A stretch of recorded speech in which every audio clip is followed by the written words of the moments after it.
Imagine करो आप मुंबई और बंगलौर की करोड़ों रुपए वाले ऑफिस, बिल्डिंग्स, मॉल्स, होटल्स और कॉमर्शियल प्रॉपर्टीज़ के आप ऑनर बन गए हो बिना प्रॉपर्टी को बाय किए। ना टेनेंट की टेंशन, ना ही मेंटेनेंस का हेडक, और रेगुलर आपको रेंटल इनकम भी मिले। ये सारी चीज़ें आपको REITs से पॉसिबल हैं। आज की इस वीडियो में REITs के सारे topics A to Z clear करेंगे कि REITs क्या होता है, कैसे काम करता है और इंडिया में कैसे इन्वेस्टमेंट करें, सेफ है या रिस्क है, और टैक्सेशन इसमें क्या होते हैं, और क्या ये पैसिव इनकम के लिए एक बेटर ऑप्शन हो सकता है। आज के इस वीडियो में ये सारी चीज़ें क्लियर करेंगे, इसलिए वीडियो में एंड तक बने रहें। REITs क्या होता है? REITs का full form real estate investment trust होता है। ये REITs एक ऐसी कंपनी या ट्रस्ट है जो कॉमर्शियल प्रॉपर्टीज़ को बाय करती है।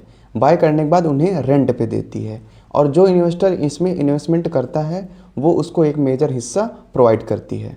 जैसे shopping malls, hotels, warehouse, data centre, ये सारी चीज़ें बाय करती है। आप इसमें डायरेक्टली प्रॉपर्टी नहीं खरीदते हो, आप इसमें यूनिट्स खरीदते हैं, बिल्कुल शेयर की तरीके, और फिर आपको रेंटल इनकम शेयर से मिलता है, और प्रॉपर्टी की वैल्यू बढ़ने पर आपको अप्रिसिएशन भी मिलता है। REITs कैसे काम करता है? सपोज़ एक एग्जांपल समझते हैं। अगर आपने बंगलौर में एक ऑफिस पार्क खरीदा, मुंबई में मॉल खरीदा और हैदराबाद में एक टेक पार्क खरीदा।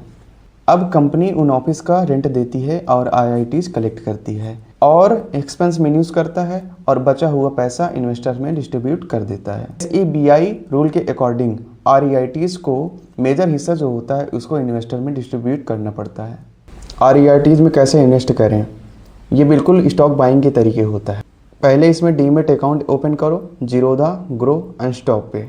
इसके बाद सर्च करो REITs, embassy REITs, mind space REITs, और इसके बाद उसमें यूनिट्स बाय करो, बिल्कुल शेयर्स के तरीके, और यहीं से आपका इन्वेस्टमेंट स्टार्ट हो जाएगा। REITs में मिनिमम इन्वेस्टमेंट कितनी है?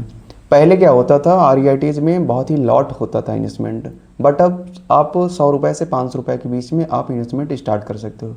लेकिन अगर आपको डाइवर्सिफिकेशन चाहिए तो एक्सपर्ट्स का जनरली सजेस्ट ये करते हैं कि आपको 5 से 10 हज़ार के बीच में इन्वेस्टमेंट स्टार्ट करना चाहिए। क्या REIT सेफ होते हैं?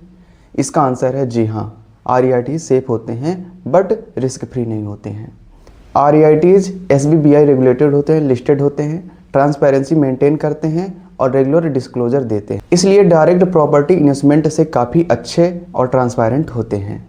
लेकिन मार्केट लिंक्ड होने की वजह से प्राइस अप टू डाउन होता रहता है। REIT टैक्सेशन इन इंडिया, ये बहुत ही इंपॉर्टेंट सेक्शन है।